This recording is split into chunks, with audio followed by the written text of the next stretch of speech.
तो हेलो दोस्तों, आपका बहुत बहुत स्वागत करता हूं अपने कॉन्सेप्ट अप चैनल पे। तो जैसे कि हमारी मैथ्स की जो नेक्स्ट चैप्टर की आज स्टार्टिंग हम करने जा रहे हैं, है ना। जैसे कि मैं आपको बताया भी था, हमारे मैथ्स की जो नेक्स्ट चैप्टर है वो हम वेक्टर से स्टार्ट करेंगे। फ्रेंड्स, क्लास 11th और 12th के लिए वेरी वेरी इंपॉर्टेंट चैप्टर है। फिजिक्स के अंदर इसका स्पेशली बहुत जगह यूज़ होता है ना। आज हम इसके अंदर कुछ ज़्यादा तो नहीं, कुछ इसका पूरा का पूरा बेसिक कप जिसमें जितना भी हमारा बेसिक है उसको पूरा वो करेंगे ख़त्म, है ना। तो और आज के हमारे जो क्वेश्चन है वो भी कुछ बहुत ज़्यादा नहीं है, बट आज की जो थ्योरी है वो बहुत ज़्यादा इंपॉर्टेंट है। ठीक है, हमें आज की थ्योरी पे बहुत ज़्यादा फोकस करना है, क्योंकि आज की थ्योरी हमको बाकी आगे के लेवल्स के अंदर बहुत ज़्यादा हेल्प करेगी। अच्छा फ्रेंड्स, एक और बात मैं ज़रूर आपको बताना चाहता हूँ। इस वेक्टर चैप्टर के अंदर हमारे पास कोई एक ऐसा लेवल आ सकता है आगे, ये अप्रोक्सीमेटली लेवल 4 या लेवल फिर 5 तक जाएगी। इसी में हमारा पूरा का पूरा कवर अप हो जाएगा, है ना। इसके अंदर कोई इसी एक लेवल में हो सकता है कि मैं 2 पार्ट्स कर दूं। उसका रीज़न ये है क्योंकि कोई कोई एक्चुअली लेवल ऐसा है जो शायद थोड़ा सा लेंदी हो सकता है। उसको लेंदी को पूरा मैनेज करने के लिए मैं उसके अंदर 2 पार्ट्स डाल सकता हूँ। देखो, मैं इसकी भी बस आपको एक इन्फॉर्मेशन दे रहा हूँ, इसका 100% कन्फर्म नहीं है। अगर वो वीडियो ज़्यादा लंबी हुई, जिसमें जितना मुझे एक्सप्लेन करना है, ठीक है, उतना अगर उतने टाइम में हो गया तो अच्छी बात है। बट अगर थोड़ा सा मुझे ऐसा लगा कि वीडियो ज़्यादा लंबी हो रही है, तो अब उसको हम थोड़ा ब्रेकअप करके उसको मैनेज कर लेंगे। ठीक है, उसके 2 पार्ट्स कर देंगे, मतलब एक ही लेवल का पार्ट 1 और पार्ट 2 होगा। वो सिर्फ टाइम को सिर्फ मैनेज करने के लिए मैं करूँगा, अगर बट ये 100% अभी श्योर नहीं है। ठीक है, ये जस्ट मैं आपको इस वीडियो में इन्फॉर्म कर रहा हूँ। फ्रेंड्स, 11th-12th के लिए वेरी वेरी इंपॉर्टेंट चैप्टर, मैं फिर दोबारा बोलूँगा। आज की थ्योरी बहुत इंपॉर्टेंट है, और आज के जो मतलब डिस्क्रिप्शन बॉक्स है उसके अंदर यही वर्कशीट डलेगी। इसके अलावा कोई ऐसा खास नीड नहीं है कि मैं अलग से एक और वर्कशीट तैयार करूँ इसके लिए, क्योंकि आज के लिए बस थ्योरी जितनी है वो इंपॉर्टेंट है ना। देखो, सबसे पहले हम स्टार्ट करते हैं वेक्टर्स, उसके चैप्टर की नाम से ही। वेक्टर्स, देखो मैं थोड़ी सी बात करता हूँ इसको लेके। हमारे पास फिजिक्स के अंदर 2 क्वांटिटी होती है। एक होती है हमारे पास स्केलर क्वांटिटी, और एक होती है वेक्टर क्वांटिटी। स्केलर जो क्वांटिटी होती है उसके पास सिर्फ मैग्नीट्यूड होता है, डायरेक्शन नहीं होती, है ना। और जो वेक्टर क्वांटिटी होती है उसके पास मैग्नीट्यूड भी होता है एज वेल एज डायरेक्शन भी होती है ना। सिर्फ इतना सा फर्क है। स्केलर क्वांटिटी के पास मैग्नीट्यूड होता है सिर्फ, और वेक्टर क्वांटिटी के पास दोनों होती है, magnitude as well as direction, है ना। फॉर एग्जाम्पल हम जैसे लेते हैं स्केलर क्वांटिटी के अंदर, हमने जैसे ले लिया हमारा टेम्परेचर, ठीक है, वॉल्यूम, मास, डेंसिटी, तो ये सब आते हैं हमारे स्केलर क्वांटिटी। हमने फिजिक्स में ये सब क्वांटिटीज पढ़ी हैं, बहुत नॉर्मल क्वांटिटीज है ना, हमने सब सुनी हुई हैं। और वेक्टर क्वांटिटी के अंदर जैसे आ गया फोर्स, एक्सेलरेशन और हमारा मोमेंटम, इस टाइप के जो हमारी क्वांटिटीज़ हैं। और स्पेशली फोर्स जो है वो तो हमें बहुत अच्छे तरीके से एक्सप्लेन करती है। जैसे कि मैंने इस बोर्ड के ऊपर फोर्स लगाया, है ना, तो ये मुझे पता चल रहा है कि हाँ मैंने किस डायरेक्शन में लगाया। फोर्स का हमें हमेशा पता रहता है कि किस डायरेक्शन में फोर्स लगा है, इसलिए वो वेक्टर क्वांटिटी है। एक्सेलरेशन, वो हमारा वेक्टर क्वांटिटी, हमें उसका डायरेक्शन पता होता है ना। देखो, अब इसको जरा थोड़ा सा नोट्स में लिख लो। सबसे पहले हम बात करते हैं, ठीक है, स्केलर, एक सेकेंड, क्वांटिटी। आज की वीडियो बहुत ज़्यादा लंबी नहीं रहेगी, एकदम नॉर्मल वीडियो रहेगी, है ना। स्केलर क्वांटिटी अगर हम देखें, देखो इसके पास ओनली मैग्नीट्यूड, मैग्नीट्यूड, ठीक है। और अगली अगर हम बात करें, जो है हमारा मेन चैप्टर का नाम, वेक्टर क्वांटिटी। फ्रेंड्स, आपको इससे फिजिक्स के अंदर बिल्कुल हेल्प मिलेगी, ये मेरी 100% गारंटी है, बिल्कुल हेल्प मिलेगी। वेक्टर क्वांटिटी ओनली, सॉरी, ये हमारा वेक्टर क्वांटिटी में आ गया magnitude, magnitude as well as direction, ठीक है। ये बातें, ये बस 2 बातें हमारे बस मतलब बहुत कॉमन सी बातें हो गई। Magnitude as well as direction हमारे पास होती है ना। देखो, अब हम थोड़ा सा, अब हम वेक्टर्स के ऊपर आ जाते हैं। इस बात को बस एक भूल जाओ, ये बस एक चैप्टर की स्टार्टिंग थी, है ना। जैसे वेक्टर क्या होता है, यही तो है वेक्टर। इस जैसे ये एरो है ना, हम इसको एरो से डिनोट करते हैं, कोई भी वेक्टर है उसको हम एरो से ही डिनोट करते हैं, है ना। जैसे कि हमने ये लिख दिया वेक्टर ए, ये हमने ले लिया वेक्टर ए, है ना, तो उसको हम डिनोट करते हैं इस एरो से। ये एरो उस चीज का डिनोट कर रहा है कि ये वेक्टर है ना, ये एक वेक्टर क्वांटिटी है। ये होता है हमारा इनिशियल पॉइंट, ठीक है। ये होता है हमारा टर्मिनल पॉइंट। कौन सा पॉइंट? हमारा टर्मिनल पॉइंट, जिसको हम, this is also known as tell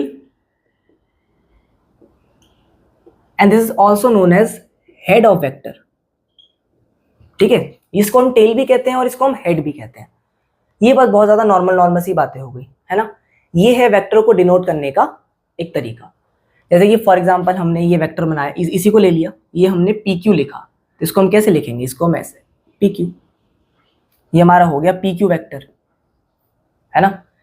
तो ये एक तरह से वेक्टर के लिए एक छोटा सा इंट्रो हो गया, बहुत ही ज़्यादा कॉमन है ना, काफ़ी ज़्यादा कॉमन बातें हैं इसके अंदर। इसको रब करते हैं, पॉज करके नोट डाउन कर लेना। ज़्यादा कुछ अभी खास नहीं है, बट इम्पॉर्टेंट ज़रूर है। बेसिक से ही लेवल बढ़ता है। देखो आगे अब हम यहाँ पे पढ़ेंगे टाइप्स ऑफ वेक्टर के बारे में। ये एक बहुत इंपॉर्टेंट है आज का लिए हमारे, टाइप्स ऑफ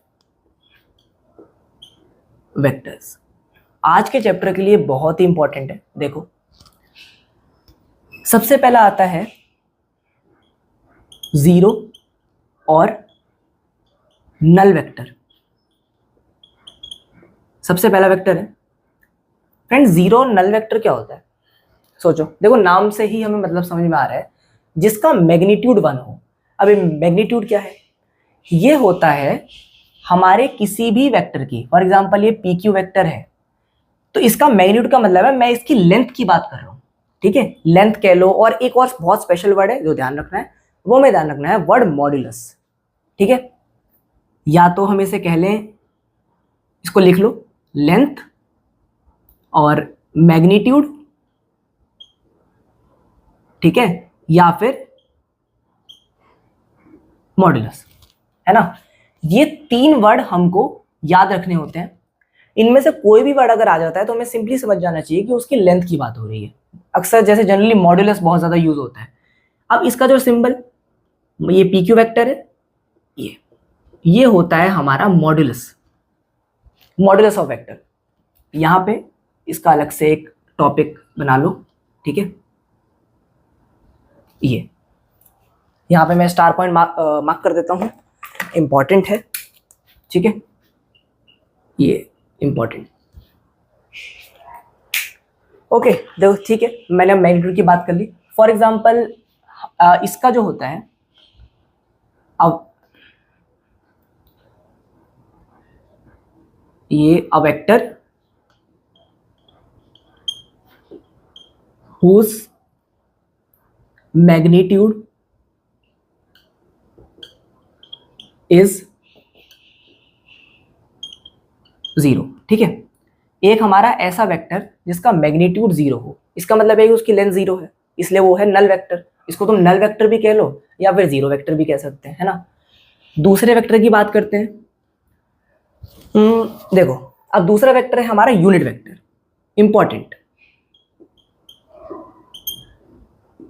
वैसे खैर यहाँ पे सभी इंपॉर्टेंट है जितना भी मैंने लिखा है, बट ये थोड़ा सा ज्यादा इंपॉर्टेंट है। जनरली क्वेश्चंस के अंदर यूनिट वेक्टर का बहुत काम आता है। A vector whose magnitude is 1, ठीक है। देखो यूनिट से ही हमें मतलब समझ में आ जाता है कि जिसका मैग्नीट्यूड 1 है। देखो अब यूनिट वेक्टर जो है उसका स्पेशल सिंबल होता है, इसलिए मैंने बोला था कि ये थोड़ा सा इंपॉर्टेंट है।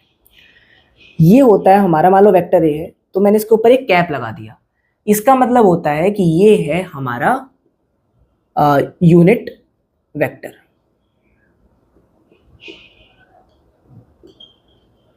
यूनिट वेक्टर के बारे में आगे और भी बहुत ज्यादा बातें करेंगे। इंपॉर्टेंट है, इसको आगे और ज़्यादा डेप्थ में लेके जाना है, इसके लिए अलग से फॉर्मूला है कि यूनिट वेक्टर हम निकालते कैसे हैं, ठीक है। बट अभी के लिए फिर से इतना ध्यान रख लो कि जिसका मैग्नीट्यूड 1 होता है वो होता है यूनिट वेक्टर। अभी के लिए हमें सिर्फ इतनी बात याद रखनी है। थर्ड देखो, थर्ड है हमारा इसके बाद ये हो गया, ये हो गया। अब आता है equal vector. Equal vector, equal vector क्या होता है? इक्वल वेक्टर वो वेक्टर्स होते हैं जिनका मैग्नीट्यूड और डायरेक्शन दोनों सेम हो। देखो जैसे मैं बना के दिखा देता हूं, ये देखो, ये है एक PQ वेक्टर, ये है एक AB वेक्टर, है ना। अब इन दोनों का मैग्नीट्यूड भी सेम है और डायरेक्शन भी सेम है, इसलिए ये आते हैं हमारे इक्वल वेक्टर्स में। यहां मैं लिख देता हूं, इसको लिख लो, equal magnitude as well as direction. दोनों में से अगर एक चीज नहीं है तो वो इक्वल वेक्टर्स में काउंट नहीं होंगे, ठीक है। फोर्थ, लाइक और अनलाइक वेक्टर्स, ठीक है। ये क्या है? देखो ये थोड़ा सा इंपॉर्टेंट है। लाइक और अनलाइक वेक्टर का मतलब होता है कि ऐसे दो वेक्टर्स जिनकी डायरेक्शन सेम हो। अब यहाँ मैग्नीट्यूड से देखो कोई लेना देना नहीं है। कई बार स्टूडेंट्स हम क्या गलती करते हैं, लाइक वेक्टर्स के अंदर ना मैग्नीट्यूड को भी कंसीडर कर लेते हैं। लाइक वेक्टर्स में मैग्नीट्यूड को कंसीडर नहीं करना, ये मैं अभी बता दूं। लाइक वेक्टर्स का मतलब है कि इनकी डायरेक्शन सेम है बस, जैसे ये वेक्टर हो गया और ये, तो ये होते हैं लाइक वेक्टर्स, ठीक है। यहां पे मैं लिख देता हूं, ये होते हैं लाइक वेक्टर्स, मतलब कि सेम डायरेक्शन, ठीक है। अब जरा बात कर लेते हैं अनलाइक। ये लो, ये अनलाइक हो गए, ठीक है, जिनकी डायरेक्शंस अलग अलग है। बस केवल सिर्फ खेल यहां डायरेक्शन का है। अनलाइक वेक्टर्स, ठीक है, डिफरेंट या फिर अपोजिट डायरेक्शन कह लो, डिफरेंट नहीं, अपोजिट डायरेक्शन, ठीक है। ये हमारा हो गया। सबसे पहले इतना इसको नोट डाउन कर लो, इसको सारा कुछ इंपॉर्टेंट है। अभी तक यहाँ मैंने जितना भी लिखा है सब कुछ इंपॉर्टेंट है। Equal magnitude as well as direction, equal vectors, unit vector जिसका मैग्नीट्यूड 1 हो, जीरो वेक्टर जिसका मैग्नीट्यूड 0 हो, है ना। सिंपल सिंपल है। लाइक और अनलाइक वेक्टर सिर्फ डायरेक्शंस के ऊपर हमें कंसीडर करना है, मैग्नीट्यूड इसके अंदर नहीं आएगा। इसको फटाफट से पॉज करो और नोट डाउन कर लो। चलो तो फ्रेंड्स आगे बढ़े। देखो इतनी बात तो हो गई। अब हम बात करते हैं, हमने कितने कर लिए? देखो यूनिट, ठीक है, यूनिट हो गया, यूनिट हो गया, नल वेक्टर हो गया, उसके बाद हमने लाइक और ठीक है 4 हो गए, है ना। यस 4 हो गए। फिफ्थ देखो, फिफ्थ हमारा है को इनिशियल वेक्टर्स। देखो को इनिशियल वेक्टर का देखो बहुत नाम से ही क्लियर हो रहा है ना क्या? देखो नाम से मतलब ये है कि ऐसे दो वेक्टर जिनका इनिशियल पॉइंट सेम है, मतलब कि मान लो इनिशियल पॉइंट इसका O है, तो ये हो गया हमारा OA और OB। ये है हमारे को इनिशियल वेक्टर। इनिशियल पॉइंट, या सेम यहां लिख लो, सेम इनिशियल पॉइंट, ठीक है। बस इतना सा बात है। सिर्फ जिसका इनिशियल पॉइंट सेम है वो हमारे को इनिशियल। इसी का एक अपोजिट बताता हूं। जनरली जो मैं अभी यहां लिखने वाला हूं वर्ड, वो ज्यादातर बच्चों को पता नहीं होगा। वो है को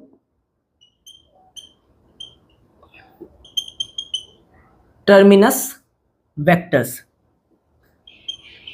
देखो फ्रेंड्स, को टर्मिनस वेक्टर एक तरह से इसका जस्ट अपोजिट है। टू वेक्टर्स, ये देखना, एक मिनट रुको, ये और यहीं से एक और वेक्टर है, मान लो मैंने ये जिनका हमारा टर्मिनल पॉइंट सेम हो, मतलब कि हेड, जिनका सेम टर्मिनल पॉइंट। ठीक है, ये हमारा बात यहाँ पे टेल की थी, सेम, और ये हेड। ठीक है, ये होते हैं हमारे को टर्मिनस वेक्टर। ओके, 7। और इसके बाद आते हैं हमारे इसके बाद क्या रह गया अब, को इनिशियल, को टर्मिनस। ओके, अब रह गया हमारा को प्लेनर। को प्लेनर वेक्टर्स। फ्रेंड्स, को प्लेनर वेक्टर क्या होते हैं? को प्लेनर वेक्टर्स होते हैं जो कि एक सेम प्लेन में ही लाई करते हैं। समझाता हूं, जैसे कैसे। जैसे ये हमारा होता है ना, ये एक्स एक्सिस, ये एक्स एक्सिस और ये वाई एक्सिस है ना, तो जो भी वेक्टर इस सेम प्लेन में लाई करेंगे वो होते हैं को प्लेनर। कैसे? ऐसे इनमें से कोई भी वेक्टर ले लो, कैसे भी, ये ऐसे ऐसे ऐसे कोई भी वेक्टर ले लो, ये एक सेम प्लेन में लाई कर रहे हैं। इवन मैं जितने भी वेक्टर्स अभी तक इस बोर्ड पे बनाए हैं, ये सारे के सारे वेक्टर्स कोप्लेनर है। क्यों? क्योंकि ये सारे एक ही प्लेन में लाई कर रहे हैं। ये देखो, ये प्लेन जो है वो 2D है ना, तो जब भी हम एक प्लेन की बात करते हैं इसका मतलब वो 2D। तो अभी हमारा जो पूरा बोर्ड है ये भी तो 2D है।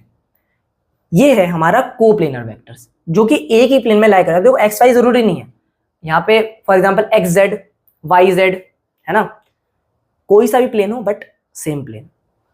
तो जो वेक्टर सेम प्लेन में लाई करते हैं वो होते हैं कोप्लेनर वेक्टर। एक और रह गया अभी, कोलीनियर। कोलीनियर वेक्टर और पैरेलल पैरेलल वेक्टर्स। ठीक है, कोलीनियर। हाँ, इसकी बात करते हैं। कोलीनियर वेक्टर और पैरेलल वेक्टर्स ये क्या है? देखो जरा, जो वेक्टर्स हमारे पैरेलल हैं, मतलब कि हमारा जो ये वाला डिस्टेंस है ये बिल्कुल बराबर एट एवरी पॉइंट। जनरली ध्यान रखना फ्रेंड्स, कोलीनियर जो वेक्टर है, क्वेश्चंस के अंदर ना हमें पैरेलल वर्ड नहीं मिलता, क्वेश्चंस के अंदर हमें कोलीनियर वर्ड मिलता है। मैं अभी दिखाऊंगा एक क्वेश्चन, इसलिए मैंने उसको लिया भी है जानबूझ के। कोलीनियर हमें वर्ड ज़्यादा मिलेगा, पैरेलल कम मिलेगा, इसलिए पैरेलल की जगह ना कोलीनियर वर्ड थोड़ा याद ज़्यादा रखना। ठीक है, ये बात मैं अभी तुम्हें स्पेशली बता रहा हूँ। तो देखो, पैरेलल का मतलब कुछ नहीं, पैरेलल का हमें मतलब पता ही है। ठीक है, मतलब इन दोनों के बीच का जो डिस्टेंस है वो ईच पॉइंट पे सेम है। ठीक है, अभी कहानी खत्म नहीं हुई, अभी रुक जाओ। अब इधर आओ। अब कहोगे सर अब कौन सा बच गया? अब देखो,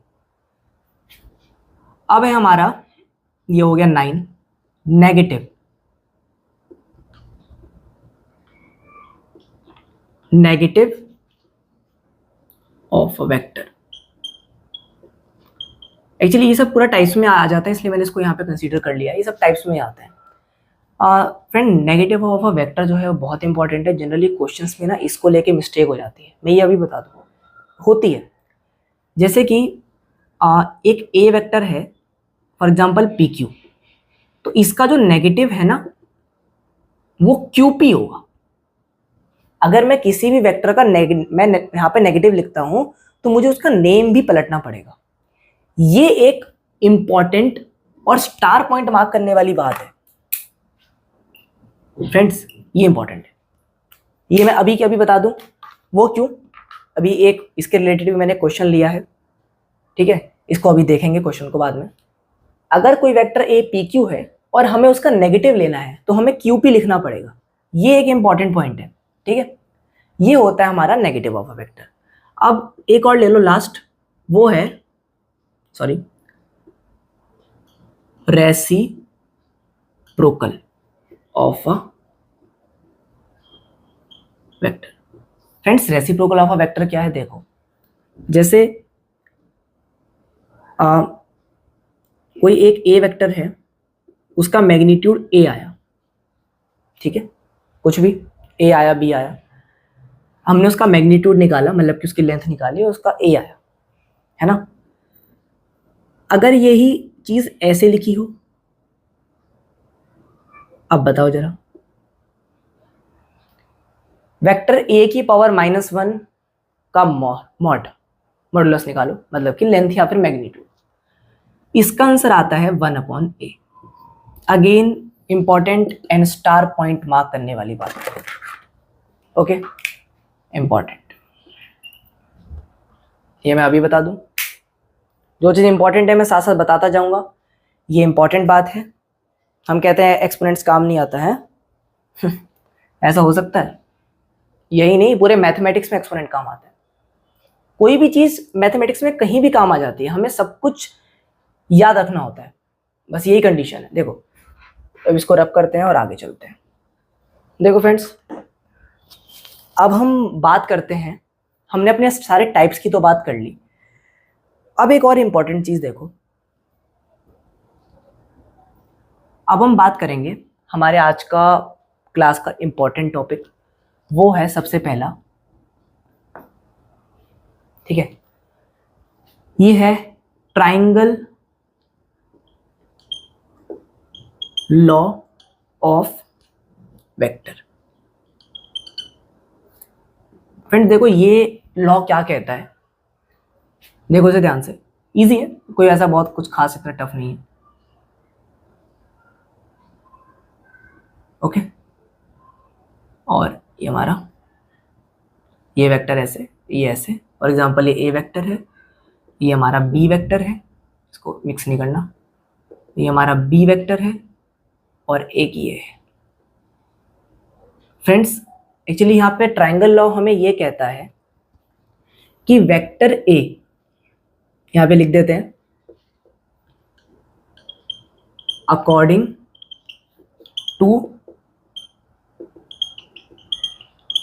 triangle law, according to triangle law vector A plus vector जो बी है, ठीक है, वो हमारा इस सी वेक्टर के बराबर आता है।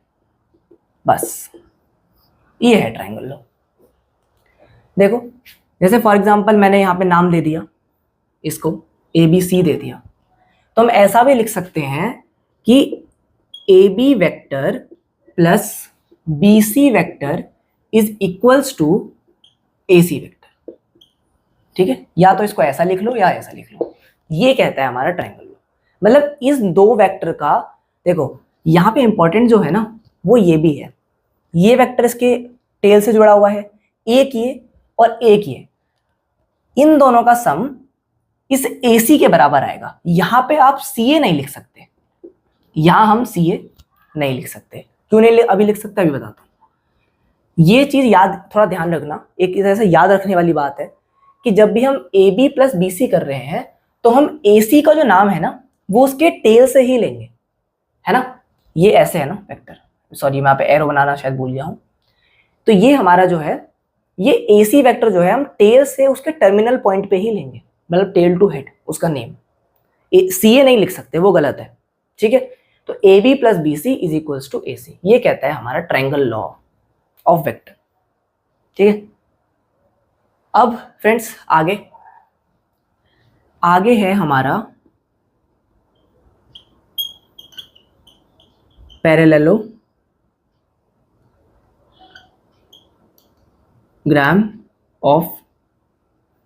लॉ ऑफ वेक्टर, ठीक है। फ्रेंड्स पैरेललोग्राम जो लॉ है वो एक तरह से इसी का ही एक अगला लेवल है ना। पैरेललोग्राम लॉ में क्या होता है, जैसे ये हमारे दो पॉइंट्स हैं, ठीक है, पॉइंट्स नहीं सॉरी वेक्टर, फॉर एग्जांपल ये हमारे दो वेक्टर्स हैं जिनका इनिशियल पॉइंट सेम है और ये पैरेललोग्राम के एडजेसेंट साइड्स हैं, ठीक है। ये हमारे पैरेललोग्राम के, एक पैरेललोग्राम है उसके ये एडजेसेंट साइड्स हैं, ठीक है।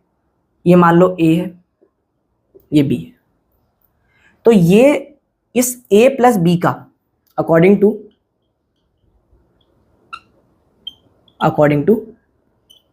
पैरेललोग्राम लॉ, फ्रेंड्स से पैरेललोग्राम का एक शॉर्ट फॉर्म होता है लिखने का इस तरीके से, इसी को ध्यान रखना। ये पैरेललोग्राम, दो पैरेलल लाइंस और GM, तो ये होता है पैरेललोग्राम का एक शॉर्ट फॉर्म होता है लिखने का तरीका। According to parallelogram law vector A plus vector B, ये हमारा वेक्टर सी के बराबर होता है, बट कैसे वो दिखाता हूं। ये इसके डायगोनल के बराबर होता है, ठीक है। ओके फ्रेंड्स, ये जो है हमारा, ये इसके डायगोनल्स के बराबर होता है, ये होता है सी वेक्टर। ऊपर ऑब्वियसली बात है, ये ए वेक्टर होगा और ये इसके पैड ये बी वेक्टर होगा, है ना। बस इतनी सी बात कहता है हमारा ट्रायंगल लॉ, ठीक है। अब हम यहाँ पे एक और चीज जरा देखो, मैं इसको नेम दे देता हूं ए बी सी और डी, ये मैंने नेम दे दिया। अब हम ट्रायंगल लॉ से ना यहाँ पे दो चीजें निकल के आती हैं, वो क्या, देखो ये हो गया, और हाँ, जो ए बी है, ए बी वेक्टर ये वाला, और प्लस बी सी वेक्टर, एक तो वो ए सी वेक्टर के बराबर है, ये तो हमने ट्रायंगल लॉ से अभी ऊपर देखा ही है ना, A B plus B C is equal to A C. अब एक और इससे चीज देखो, जो ए बी है, जो हमारा ए बी वेक्टर है, क्या हम बी सी की जगह ए डी नहीं लिख सकते? बिल्कुल लिख सकते हैं। ये हमारा हो गया, ठीक है। बस ये इतनी सी बात थी, इसको भी साथ में नोट डाउन कर लेना फ्रेंड्स, इसको पॉज करके नोट डाउन करिए।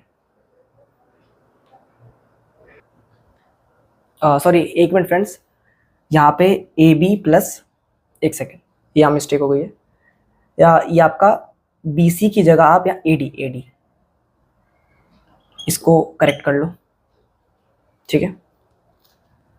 देखो A B plus B C जो है वो ऑब्वियसली बात है ए सी के बराबर होगा, और A B plus A D भी हमारा ए सी के बराबर होगा, है ना। क्यों?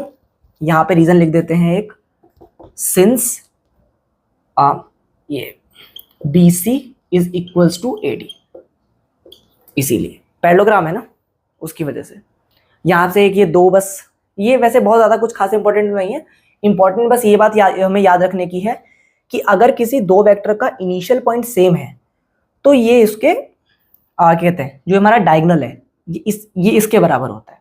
बस इतना हमें ध्यान रखना है कि इन दोनों का सम इसके, ये बीच में से जो हमारा वेक्टर निकला है इसके बराबर होता है सम। इतनी सी बात हमें याद रखनी है। मैंने ये कहा था आज की थ्योरी जो है वो बार बार रिवीजन करनी है और हमें याद रखनी है, ये बात मैं अभी बता दूं, ठीक है। Yes correct, now no problem, इसको एडी कर लो, छोटी सी मिस्टेक, ओके। चलो आगे बढ़ते हैं बिना टाइम वेस्ट करते हुए, जल्दी से। देखो फ्रेंड्स, आज का ये सब तो हो गया। अब कुछ हमारे देखो पहले टॉपिक का नाम बता देता हूं, ये हमारा addition of vectors, addition of vectors, ठीक है फ्रेंड्स। एडिशन ऑफ वेक्टर में जरा देखो एक बार ध्यान से, एडिशन ऑफ वेक्टर का मतलब ये हमारा सबसे पहला जो आता है वो आता है commutative law, commutative law. Friends ये लॉ क्या कहता है, देखो जरा, अगर ए वेक्टर प्लस बी वेक्टर है तो उसको हम बी वेक्टर प्लस ए वेक्टर भी लिख सकते हैं, बिल्कुल कोई दिक्कत वाली बात नहीं है, बस बड़ा सिंपल सा लॉ है ना। ओके एक सेकंड, वो है हमारा एसोसिएटिव लॉ। एसोसिएटिव लॉ क्या कहता है फ्रेंड्स, जैसे यहाँ पे फॉर एग्जांपल हमारे पास तीन वेक्टर लिखे हुए हैं ए प्लस बी प्लस सी, है ना, ये तीन वेक्टर हैं और ये दोनों ब्रैकेट में, तो इसको हम इस तरीके से भी लिख सकते हैं, ये बस ये हो गया एसोसिएटिव लॉ। एक थर्ड और ये हमारा एग्जिस्टेंस ऑफ एडिटिव आइडेंटिटी, है ना, एडिटिव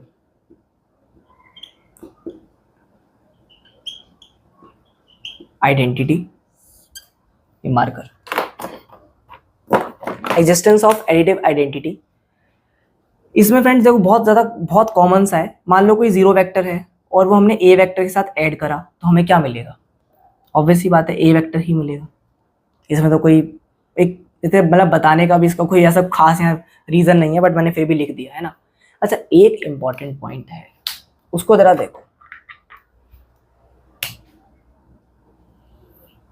फ्रेंड्स। देखो एक स्टार पॉइंट है, इसको ज़रा जरूर इसको नोट डाउन करना। अगर मैंने क्या करा, दो वेक्टर लिए, ठीक है, उनके सम का मैग्नीट्यूड निकाला। पहले मैंने दो वेक्टर्स को पहले सम करा, उसका मैंने फिर मैग्नीट्यूड निकाला। वो भी सब आगे हम देखेंगे, मैग्नीट्यूड कैसे निकालते हैं, क्या होता है ये सब, ठीक है। ये कभी भी इसके बराबर नहीं होगा, ठीक है, ये बराबर नहीं है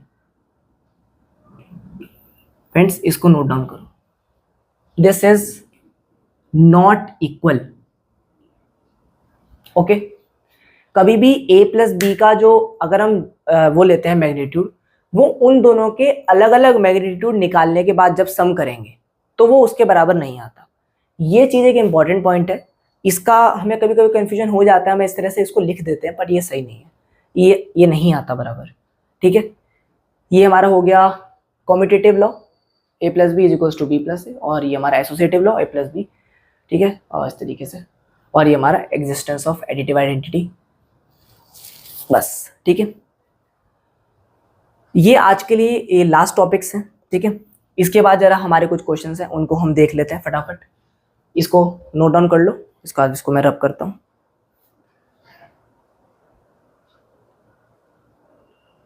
ओके, चलो शुरू करते हैं।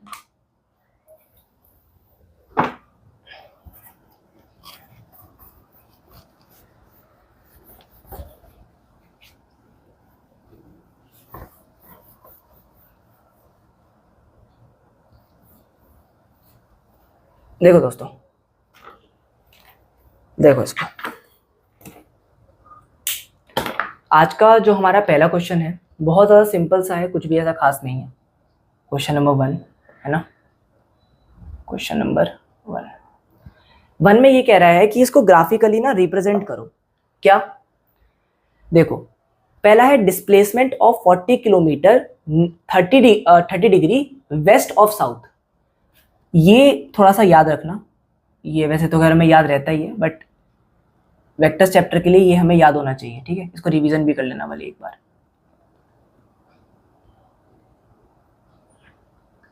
ये इस तरीके से है ना, ईस्ट वेस्ट और नॉर्थ साउथ ऐसे ही होता है।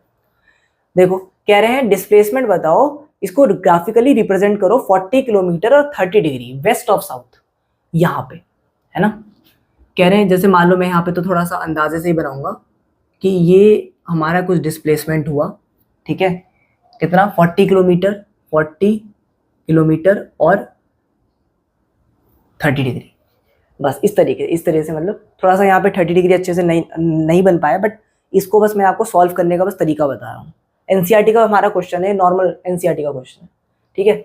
सेकंड हमारा 60 kilometre 40 degree east of north. देखो ईस्ट ऑफ नॉर्थ मतलब इसके बीच में, अभी दोबारा से ये है हमारा 60 किलोमीटर और 40 डिग्री। 40 डिग्री देखो अप्रोक्सीमेटली शायद यहाँ कहीं होगा, है ना, ये हो गया 40 डिग्री और 60 किलोमीटर, ठीक है। लास्ट है हमारा 50 kilometre 45 degree south of east. ये तो बिल्कुल एकदम हमारा बीचों बीच ही आ जाएगा, है ना, क्योंकि ये 45 है ना, ये हमारा 45 डिग्री, क्योंकि ये क्या होता है, ये तो होता है हमारा पूरा 90, इसका हाफ 45 हो जाएगा। और ये हमारा 50 किलोमीटर 50 किलोमीटर, बस इतना सा क्वेश्चन था ये, है ना। वैसे खैर बहुत कुछ ज़्यादा इंपॉर्टेंट नहीं है, जस्ट एक थोड़ा बस पूरे वेक्टर्स को शो करने के लिए, उससे ज़्यादा और कुछ नहीं। फ्रेंड्स ये जो हमारी मैंने बनाई है सारी 30 डिग्री और 40 डिग्री, ये बिल्कुल एक तरह से मेजर्ड नहीं है, ये मैंने रैंडम बनाया है बस केवल समझाने के लिए, ठीक है। इसके लिए परेशान मत होना। अच्छा हाँ, अभी तो है स्पेस है हमारे पास। आगे एक और क्वेश्चन है, ये थोड़ा सा एक इम्पॉर्टेंट क्वेश्चन है। अभी तक हमने जितने भी आइडेंटिटीज़ पढ़ी हैं उनको लेके, है ना।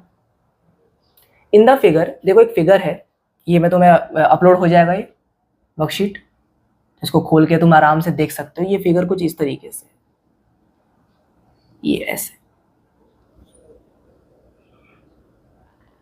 इस तरीके से, ओके। ये हमारा ए वेक्टर, ये हमारा बी वेक्टर, ये है सी वेक्टर और ये है डी वेक्टर, ठीक है। इस तरीके का एक फिगर है। और हमें यहाँ पे पहला जो सवाल पूछा है वो पूछा है कोइनिशियल। देखो समझाता हूँ। कोइनिशियल अभी हमने बात की थी जिनका इनिशियल पॉइंट सेम हो। तो ऐसे यहाँ पे तुम्हें कौन से दो वेक्टर्स दिखाई दे रहे हैं जिनका इनिशियल पॉइंट सेम हो? एक तो वेक्टर ए और दूसरा डी। ये हमारे हो गए आंसर, है ना। सेकंड पार्ट देखो, 3 पार्ट्स हैं इसके, इक्वल वेक्टर्स। इक्वल वेक्टर मैंने ये बताया था कि डायरेक्शन और एज वेल एज मैग्नीट्यूड। अब देखो यहाँ पे मैग्नीट्यूड तो यहाँ सब कुछ सेम है क्योंकि ये एक स्क्वायर है, ठीक है। यहाँ पे एक्चुअली हाँ पूरा जो इस पूरा क्वेश्चन है ये स्क्वायर के ऊपर है। यहाँ मैग्नीट्यूड तो सबके सेम ही है, ओके। ये है हमारा एक, यहाँ मैं लिख भी देता हूँ, ये एक स्क्वायर फिगर है, तुम्हें अपने क्वेश्चन में मिल जाएगा। स्क्वायर फिगर है ये। सेकंड वाला जो इसका है ना, देखो क्या बोला था, इक्वल वेक्टर्स। तो इक्वल जिनका डायरेक्शन देखो ये और ये, मतलब कि वेक्टर डी और वेक्टर बी, ये हमारा इसका आंसर है सेकंड पार्ट का।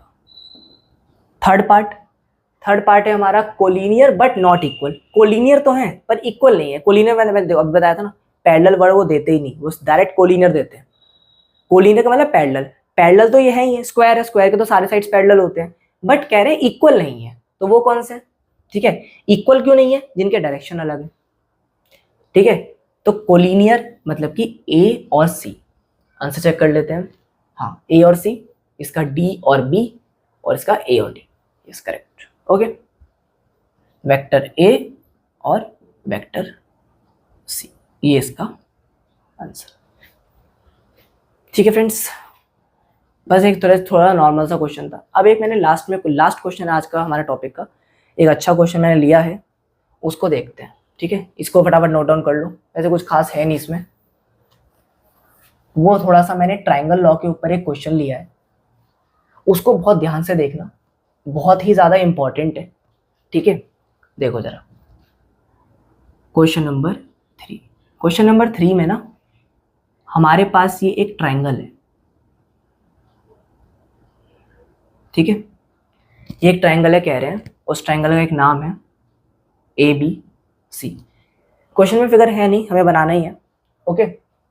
अब ये जरा देखो, उसमें कह रहे हैं कि ये एक वेक्टर A है, ये एक B है और ये एक C है, ठीक है।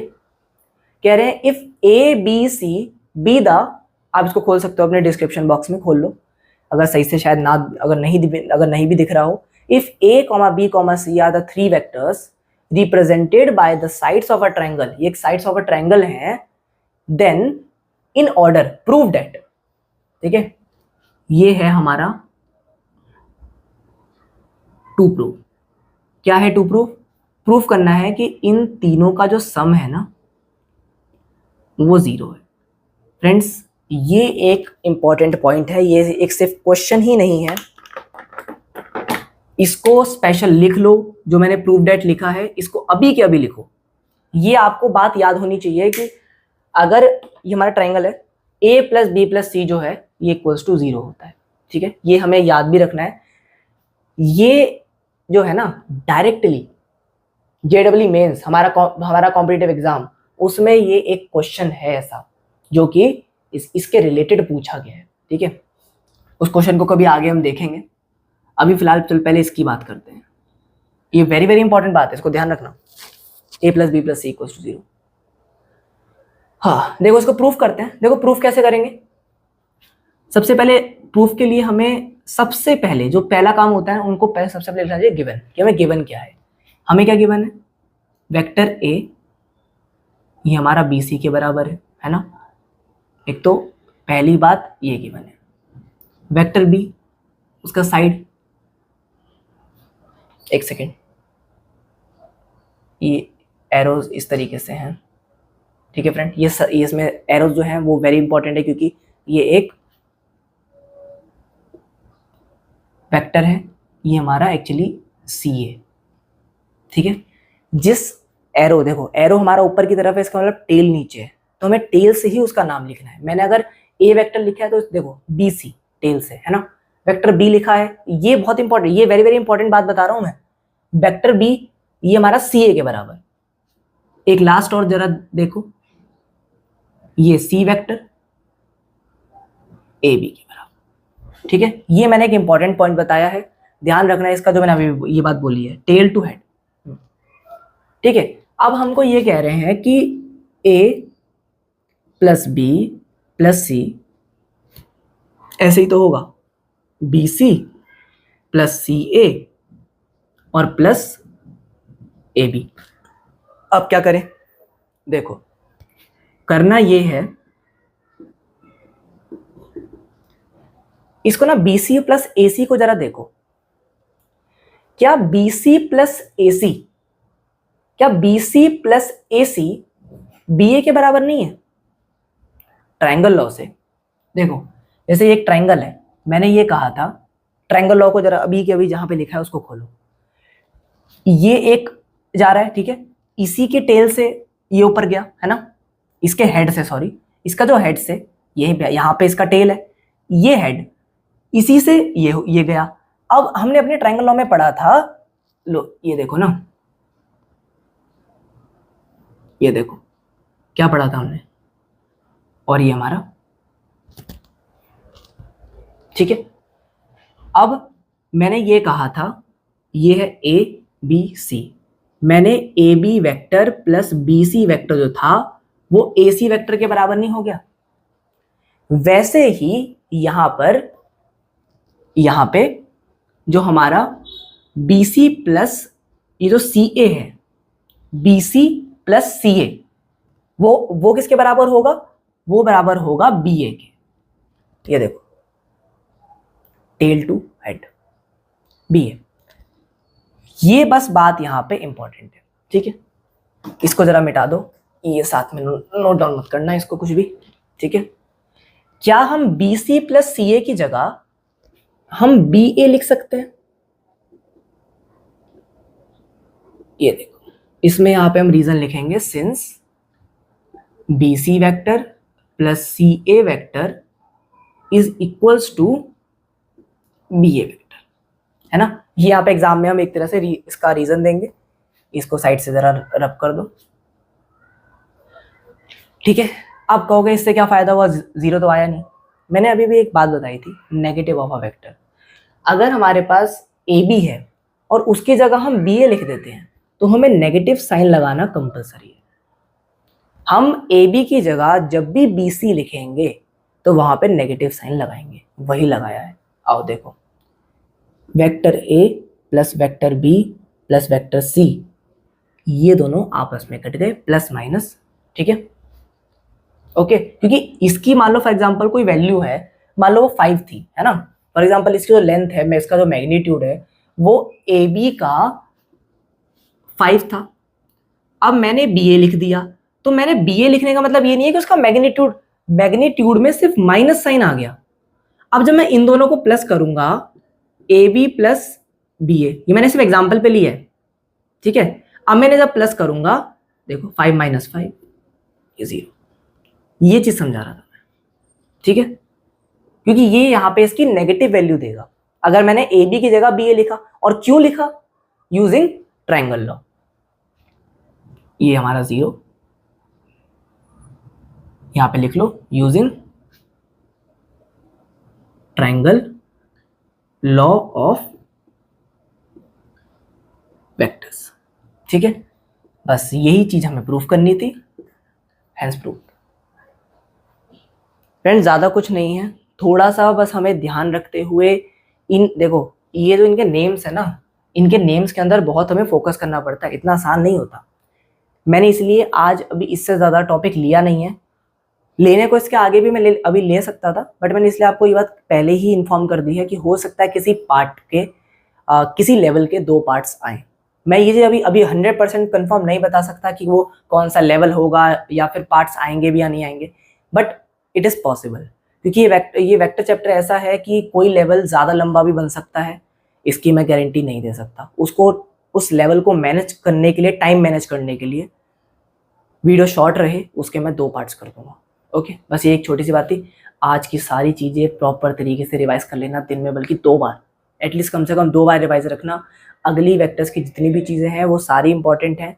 बिना इन सब चीज़ों के काम होगा नहीं, मैं अभी कभी तुम्हें बता दूँ 100%। ओके, तो आज के लिए बस इतना ही, अलविदा चाहूँगा। ये यहाँ पे डिस्क्रिप्शन में अपलोड हो जाएगी। इसके अलावा अगर और आपको क्वेश्चंस करने हैं, एनसीईआरटी की पहली एक्सरसाइज उठा लो अपनी क्लास 12th, मैं स्पेशली उनके लिए बोल रहा हूँ। एनसीईआरटी की अपनी पहली एक्सरसाइज उठाओ क्लास 12th, और वहाँ से इस टाइप के क्वेश्चंस को आप अटेम्प्ट कर सकते हो। मैंने जितना भी समझा दिया है उसी से क्वेश्चंस होंगे, उससे ज़्यादा और कुछ नहीं। अगला लेवल बहुत बेहतरीन एकदम तरीके से इसका स्टार्ट करेंगे और इसको ख़त्म करेंगे। बाय।